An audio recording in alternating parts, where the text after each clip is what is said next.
Chapter 13.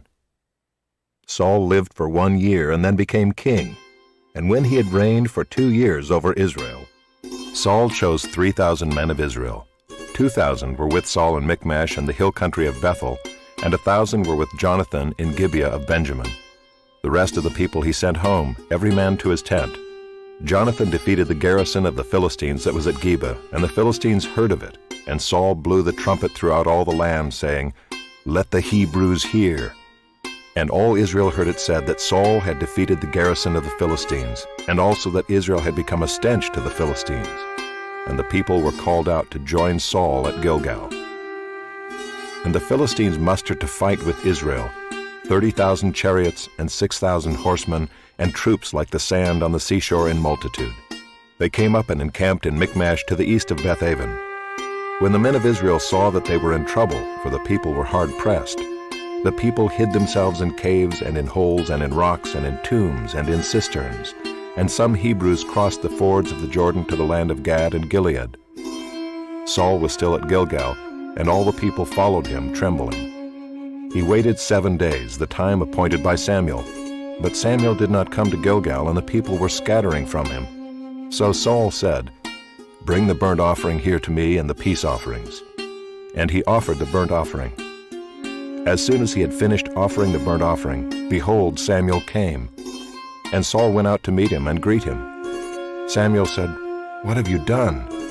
And Saul said, "When I saw that the people were scattering from me, and that you did not come within the days appointed, and that the Philistines had mustered at Michmash, I said, 'Now the Philistines will come down against me at Gilgal, and I have not sought the favor of the Lord.' So I forced myself and offered the burnt offering." And Samuel said to Saul, "You have done foolishly. You have not kept the command of the Lord your God with which he commanded you. For then the Lord would have established your kingdom over Israel forever. But now your kingdom shall not continue. The Lord has sought out a man after his own heart, and the Lord has commanded him to be prince over his people, because you have not kept what the Lord commanded you." And Samuel arose and went up from Gilgal. The rest of the people went up after Saul to meet the army. They went up from Gilgal to Gibeah of Benjamin. And Saul numbered the people who were present with him, about 600 men.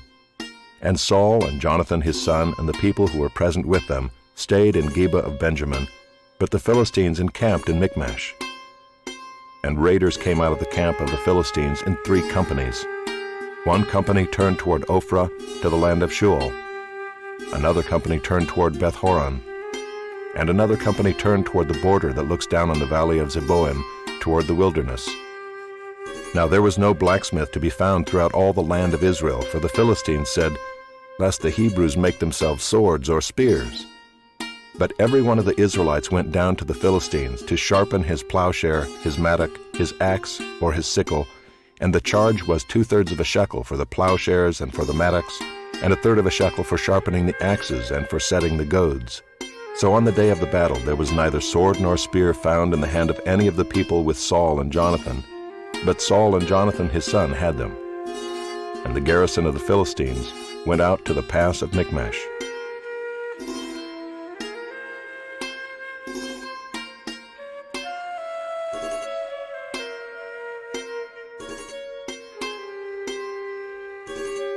Chapter 14.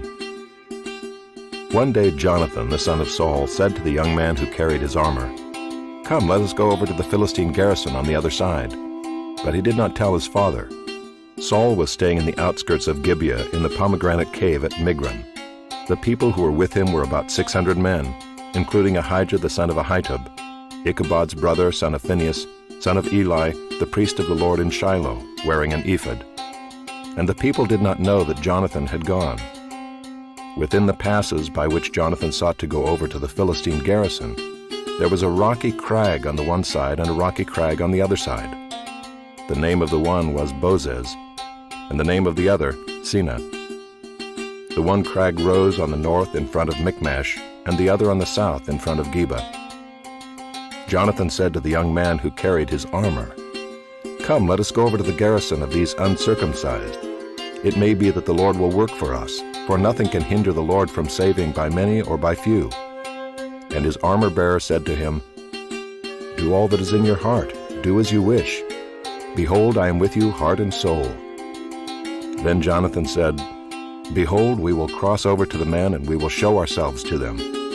If they say to us, 'Wait until we come to you,' then we will stand still in our place, and we will not go up to them. But if they say, 'Come up to us,' then we will go up, for the Lord has given them into our hand, and this shall be the sign to us." So both of them showed themselves to the garrison of the Philistines. And the Philistines said, "Look, Hebrews are coming out of the holes where they have hidden themselves." And the men of the garrison hailed Jonathan and his armor-bearer and said, "Come up to us, and we will show you a thing." And Jonathan said to his armor-bearer, "Come up after me, for the Lord has given them into the hand of Israel." Then Jonathan climbed up on his hands and feet, and his armor-bearer after him. And they fell before Jonathan, and his armor-bearer killed them after him. And that first strike which Jonathan and his armor-bearer made killed about 20 men, within, as it were, half a furrow's length in an acre of land. And there was a panic in the camp, in the field, and among all the people. The garrison and even the raiders trembled, the earth quaked, and it became a very great panic. And the watchmen of Saul and Gibeah of Benjamin looked, and behold, the multitude was dispersing here and there. Then Saul said to the people who were with him, "Count and see who has gone from us." And when they had counted, behold, Jonathan and his armor-bearer were not there. So Saul said to Ahijah, "Bring the ark of God here." For the ark of God went at that time with the people of Israel. Now while Saul was talking to the priest, the tumult in the camp of the Philistines increased more and more. So Saul said to the priest, "Withdraw your hand." Then Saul and all the people who were with him rallied and went into the battle. And behold, every Philistine's sword was against his fellow, and there was very great confusion. Now the Hebrews who had been with the Philistines before that time, and who had gone up with them into the camp, even they also turned to be with the Israelites who were with Saul and Jonathan. Likewise, when all the men of Israel who had hidden themselves in the hill country of Ephraim heard that the Philistines were fleeing, they too followed hard after them in the battle. So the Lord saved Israel that day, and the battle passed beyond Bethaven. And the men of Israel had been hard pressed that day. So Saul had laid an oath on the people, saying, "Cursed be the man who eats food until it is evening, and I am avenged on my enemies." So none of the people had tasted food. Now when all the people came to the forest, behold, there was honey on the ground. And when the people entered the forest, behold, the honey was dropping, but no one put his hand to his mouth, for the people feared the oath. But Jonathan had not heard his father charge the people with the oath. So he put out the tip of the staff that was in his hand, and dipped it in the honeycomb, and put his hand to his mouth, and his eyes became bright. Then one of the people said, "Your father strictly charged the people with an oath, saying, 'Cursed be the man who eats food this day.' And the people were faint. Then Jonathan said, 'My father has troubled the land. See how my eyes have become bright because I tasted a little of this honey. How much better if the people had eaten freely today of the spoil of their enemies that they found. For now the defeat among the Philistines has not been great.' They struck down the Philistines that day from Michmash to Aijalon, and the people were very faint. The people pounced on the spoil and took sheep and oxen and calves and slaughtered them on the ground. And the people ate them with the blood. Then they told Saul, 'Behold, the people are sinning against the Lord by eating with the blood.' And he said, 'You have dealt treacherously. Roll a great stone to me here.' And Saul said, 'Disperse yourselves among the people, and say to them, Let every man bring his ox or his sheep, and slaughter them here and eat, and do not sin against the Lord by eating with the blood.' So every one of the people brought his ox with him that night, and they slaughtered them there. And Saul built an altar to the Lord. It was the first altar that he built to the Lord. Then Saul said, 'Let us go down after the Philistines by night, and plunder them until the morning light. Let us not leave a man of them.' And they said, 'Do whatever seems good to you.' But the priest said, 'Let us draw near to God here.' And Saul inquired of God, 'Shall I go down after the Philistines?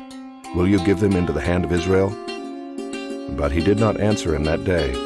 And Saul said, 'Come here, all you leaders of the people, and know and see how this sin has arisen today.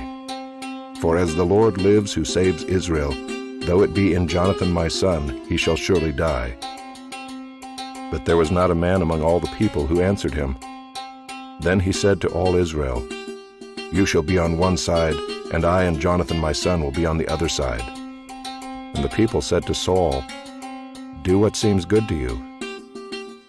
Therefore Saul said, O Lord God of Israel, why have you not answered your servant this day? If this guilt is in me or in Jonathan my son, O Lord God of Israel, give Urim. But if this guilt is in your people Israel, give Thummim. And Jonathan and Saul were taken, but the people escaped. Then Saul said, Cast a lot between me and my son Jonathan. And Jonathan was taken. Then Saul said to Jonathan, Tell me what you have done. And Jonathan told him, I tasted a little honey with the tip of the staff that was in my hand. Here I am, I will die. And Saul said, God do so to me and more also. You shall surely die, Jonathan. Then the people said to Saul, Shall Jonathan die who has worked this great salvation in Israel? Far from it. As the Lord lives, there shall not one hair of his head fall to the ground, for he has worked with God this day. So the people ransomed Jonathan so that he did not die. Then Saul went up from pursuing the Philistines, and the Philistines went to their own place. When Saul had taken the kingship over Israel, he fought against all his enemies on every side, against Moab, against the Ammonites, against Edom, against the kings of Zobah, and against the Philistines. Wherever he turned, he routed them. And he did valiantly and struck the Amalekites and delivered Israel out of the hands of those who plundered them. Now the sons of Saul were Jonathan, Ishvi, and Malchishua, and the names of his 2 daughters were these. The name of the firstborn was Merab, and the name of the younger, Michal. And the name of Saul's wife was Ahinoam, the daughter of Ahimaaz. And the name of the commander of his army was Abner the son of Ner, Saul's uncle. Kish was the father of Saul, and Ner the father of Abner was the son of Abiel. There was hard fighting against the Philistines all the days of Saul. And when Saul saw any strong man or any valiant man, he attached him to himself.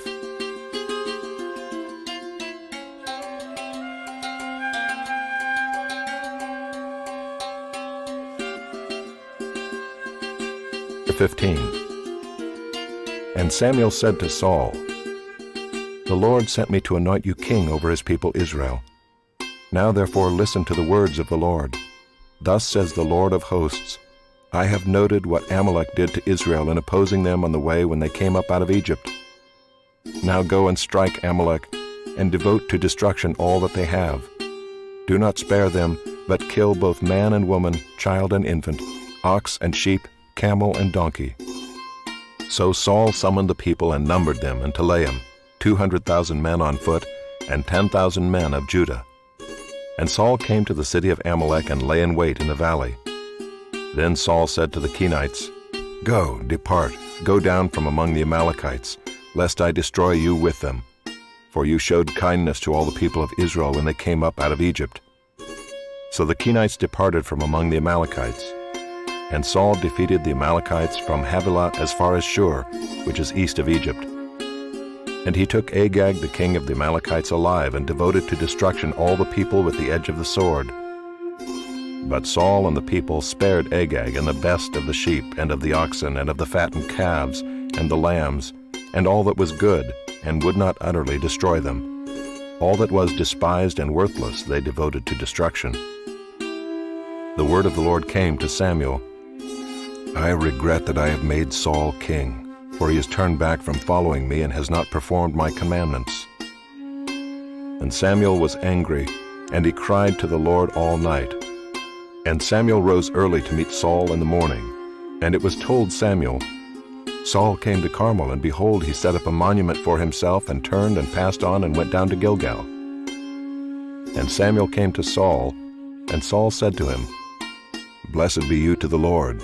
I have performed the commandment of the Lord. And Samuel said, What then is this bleating of the sheep in my ears, and the lowing of the oxen that I hear? Saul said, They have brought them from the Amalekites, for the people spared the best of the sheep and of the oxen to sacrifice to the Lord your God, and the rest we have devoted to destruction. Then Samuel said to Saul, "Stop, I will tell you what the Lord said to me this night." And he said to him, "Speak." And Samuel said, "Though you are little in your own eyes, are you not the head of the tribes of Israel? The Lord anointed you king over Israel. And the Lord sent you on a mission and said, 'Go, devote to destruction the sinners, the Amalekites, and fight against them until they are consumed.' Why then did you not obey the voice of the Lord? Why did you pounce on the spoil and do what was evil in the sight of the Lord?" And Saul said to Samuel, "I have obeyed the voice of the Lord. I have gone on the mission on which the Lord sent me. I have brought Agag the king of Amalek, and I have devoted the Amalekites to destruction. But the people took of the spoil, sheep and oxen, the best of the things devoted to destruction, to sacrifice to the Lord your God in Gilgal." And Samuel said, "Has the Lord as great delight in burnt offerings and sacrifices as in obeying the voice of the Lord? Behold, to obey is better than sacrifice, and to listen than the fat of rams. For rebellion is as the sin of divination, and presumption is as iniquity and idolatry. Because you have rejected the word of the Lord, he has also rejected you from being king." Saul said to Samuel, "I have sinned, for I have transgressed the commandment of the Lord in your words, because I feared the people and obeyed their voice. Now therefore please pardon my sin, and return with me, that I may bow before the Lord." And Samuel said to Saul, "I will not return with you, for you have rejected the word of the Lord, and the Lord has rejected you from being king over Israel." As Samuel turned to go away, Saul seized the skirt of his robe, and it tore. And Samuel said to him, "The Lord has torn the kingdom of Israel from you this day, and has given it to a neighbor of yours, who is better than you. And also the glory of Israel will not lie or have regret, for he is not a man that he should have regret." Then he said, "I have sinned, yet honor me now before the elders of my people and before Israel, and return with me, that I may bow before the Lord your God." So Samuel turned back after Saul, and Saul bowed before the Lord. Then Samuel said, "Bring here to me Agag the king of the Amalekites." And Agag came to him cheerfully. Agag said, "Surely the bitterness of death is past." And Samuel said, "As your sword has made women childless, so shall your mother be childless among women." And Samuel hacked Agag to pieces before the Lord in Gilgal. Then Samuel went to Ramah, and Saul went up to his house in Gibeah of Saul. And Samuel did not see Saul again until the day of his death. But Samuel grieved over Saul, and the Lord regretted that he had made Saul king over Israel.